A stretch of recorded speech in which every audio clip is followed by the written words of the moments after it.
कुत्ते खुले आम आखिर सबके सामने संभोग क्यों करते हैं? इसके कारण दोस्तों मुझे आज मालूम चला, जो कि जुड़ी हुई है हिंदू धर्म से। क्योंकि हिंदू धर्म की जो 5 पति वाला पत्नी द्रौपदी है, उसके एक श्राप की वजह से ही आज कुत्ते लोग ऐसा करते हैं। द्रौपदी ने अस्सलाम वालेकुम, मैं हसीना बानो इंडिया से। तो हम आपके लिए एक और नई वीडियो लेकर हैं। वीडियो का टाइटल है कुत्तों का जो कुत्ते संभोग करते हैं वो भगवान का श्राप है। तो द्रौपदी जो थी उन्होंने कुत्तों को श्राप दिया था कि आप सरेआम सबके सामने संभोग करोगे। इस्लाम में तो कुत्ता पालना शुरू से ही हराम आया है। उन्होंने तो एकदम हराम बता दिया है मोहम्मद सल्लल्लाहु अलैहि वसल्लम ने कि कुत्ता जो पालेगा वहाँ नेकी के फरिश्ते नहीं जाएंगे। तो वीडियो करते हैं शुरू और देखते हैं। कुत्ते खुले आम आखिर सबके सामने संभोग क्यों करते हैं? इसके कारण दोस्तों मुझे आज मालूम चला, जो कि जुड़ी हुई है हिंदू धर्म से। क्योंकि हिंदू धर्म की जो 5 पति वाला पत्नी द्रौपदी है, उसके एक श्राप की वजह से ही आज कुत्ते लोग ऐसा करते हैं। द्रौपदी ने क्यों दिया था कुत्तों को इतना बड़ा श्राप, जिसकी वजह से कुत्ते आज भी खुले में सहवास करते। आपको शायद ये मालूम होगा कि महाभारत की एक अहम किरदार निभाने वाला द्रौपदी की 5 पांडव यानी 5 भाई के साथ शादी हुई थी। और 5 भाई मिलकर जब एक पत्नी को लेकर घर में आए थे कि द्रौपदी जब 5 पांडवों से विवाह करने के बाद अपने निवास स्थान आई थी, तो 5 भाई ही एक साथ एक पत्नी के साथ तो सो नहीं सकते। इसीलिए 5 भाई ने मिलकर एक फॉर्मूला निकाले थे कि एक एक करके पत्नी के साथ सोएगी। यानी एक भाई के साथ रहने के बाद पत्नी जी दूसरे के पास रहेगी और दूसरे के साथ सोएगी। और जब किसी एक भाई के साथ वो सोएगी तो दूसरे को भी भाई जाकर उसे डिस्टर्ब नहीं करेगा।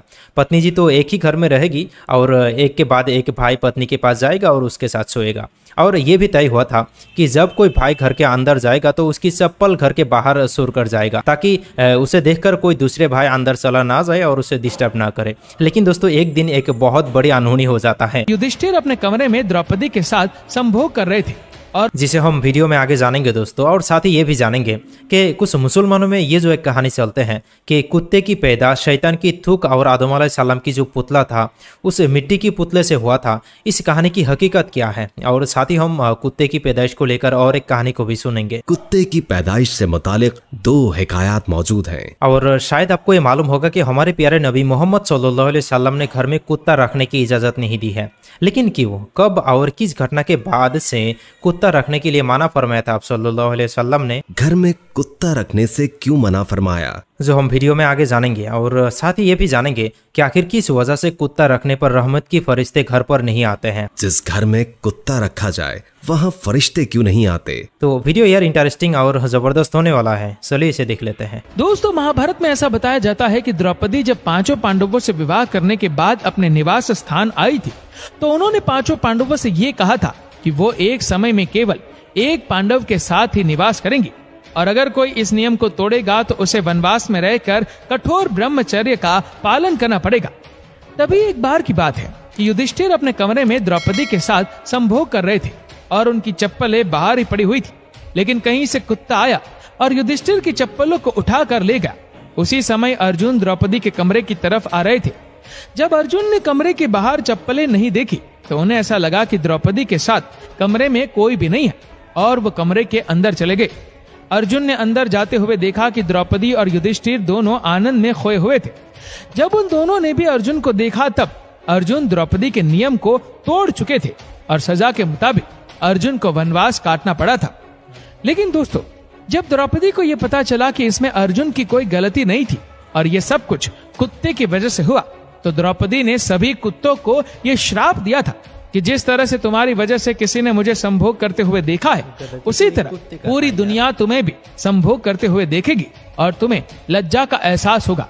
कुत्तों की तख्लीक कैसे हुई? कुत्तों को नजिस क्यों करार दिया गया? रसूलुल्लाह सल्लल्लाहु अलैहि वसल्लम ने घर में कुत्ता रखने से क्यों मना फरमाया? जिस घर में कुत्ता रखा जाए वहाँ फरिश्ते क्यों नहीं आते? कुत्ते की पैदाइश से मुतालिक 2 हिकायत मौजूद हैं। पहली रिवायत के मुताबिक इमाम अब्दुल रहमान अल-ज़फ़ूरी ने अपनी किताब नज़हतुल मजालिस में फरमाया कि जब अल्लाह ताला ने हजरत आदम अलैहिस्सलाम की तख्लीक फरमाई और तमाम फरिश्तों को हजरत आदम अलैहिस्सलाम को सजदा करने का हुक्म दिया, तो उस वक्त शैतान ने हजरत आदम अलैहिस्सलाम को सजदा करने से इनकार किया। न सिर्फ इनकार किया बल्कि उसने उस वक्त हजरत आदम अलैहिस्सलाम के पुतले पर थूक दिया था, जो कि हजरत आदम अलैहिस्सलाम के पेट पर जाकर गिरा था। और इस पर अल्लाह ताला ने हजरत जिब्राइल अलैहिस्सलाम को हुक्म दिया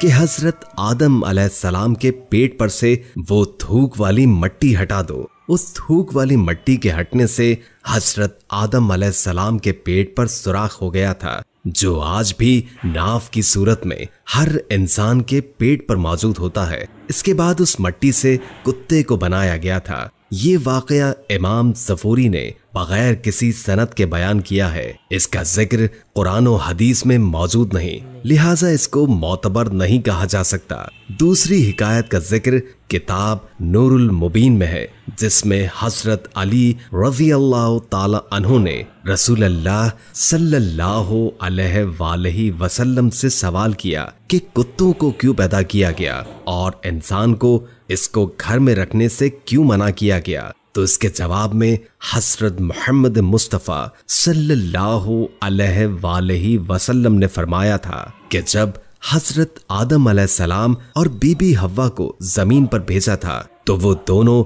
एक परिंदे की मानंद खौफ से कांप रहे थे। तो शैतान दुनिया के दीगर दरिंदों के पास गया और उनको कहा कि तुम इन परिंदों की मानंद कमजोर इंसानों को खा लो। ये कहते हुए शैतान के मुंह से कफ जारी हो गया। उस थूक से कुत्तों को तख्लीक किया गया और इसी वक्त यही कुत्ते इंसानों और उन दरिंदों के बीच अल्लाह के हुक्म से आ गए और उन्होंने इस तरह इंसानों को बचा लिया था। बुखारी की हदीस नंबर 3227 और मुस्लिम शरीफ और सनन अबू दाऊद मसनद अहमद समेत दीगर अहदीस की कुतुब में उम्मुल मोमिनीन हजरत मैमूना रज़ी अल्लाह ताला अन्हुमा से ये रिवायत बयान की जाती है कि एक दफा हजरत मोहम्मद मुस्तफ़ा सल्लल्लाहु अलैहि वसल्लम बेदार हुए तो गमगीन और खामोश थे। मैंने उनसे पूछा, या रसूलल्लाह सल्लल्लाहु अलैहि वसल्लम, क्या बात है, आपकी कैफियत कुछ बदली बदली लग रही है। उन्होंने फरमाया कि रात हजरत जिब्रील अलैहिस्सलाम ने आने का वादा किया था, लेकिन वो नहीं आए। पूरा दिन इसी तरह गुजर गया। फिर आप सल्लल्लाहु अलैहि वसल्लम को याद आया कि हमारे बिछोने के नीचे एक कुत्ते का पिल्ला है। आप सल्लल्लाहु अलैहि वसल्लम ने उसे निकालने का हुक्म दिया और अपने दस्ते मुबारक से उस जगह पानी छिड़क दिया। अगली रात जिब्रील अलैहिस्सलाम आए और कहा कि हम उस घर में नहीं जाते जहां कुत्ता और तस्वीर हो। एक और हदीस का खुलासा यूं बयान किया जाता है कि हुजूर सल्लल्लाहु अलैहि वसल्लम ने फरमाया कि जो शख्स हिफाजत और शिकार की गरज के अलावा कुत्ता पालता है तो हर रोज उसके अजर में से 2 क़िरात कम कर दिया जाता है। इस हदीस में अजर घट जाने की बात है और बिला गरज कुत्ते को पालना मकरूह तहरीमी है और मकरूह तहरीमी की वजह से उस घर में रहमत के फरिश्ते दाखिल नहीं होते। तो भगवान ने उनको शराब दिया। द्रौपदी जो थी, 5 भाई की बीबी जो थी, उन्होंने उनको शराब दिया था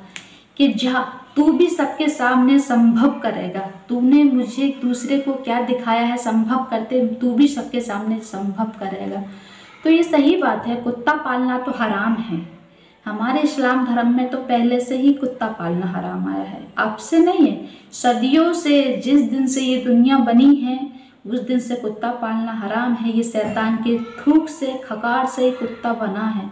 तो जहाँ पर इसके पैर पड़ते हैं, जहाँ इसके पैर पड़ते हैं वहाँ पे फरिश्ते निकल के भी नहीं जाते, पास में होके भी नहीं गुजरते।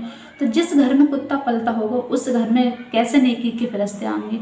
और देखते हैं हम बहुत सारी वीडियो में कि आज तक तो शौक बन चुका है इंसान को कुत्ता पालने का। तो कुत्ता नहीं पालो, कुत्ता पाल के बकरी है, भैंस है, गाय है, जो भी है वो पालो और कुत्ता मत पालो। तो आशा करती हूँ आपको ये वीडियो अच्छी लगी होगी। वीडियो अच्छी लगी हो तो शेयर कर देना और ज़्यादा से ज़्यादा नॉन मुस्लिम तक वीडियो शेयर करना। और मिलते हैं कल की वीडियो में, जब तक के लिए अल्लाह हाफिज़, बाय, जय हिंद, जय भारत।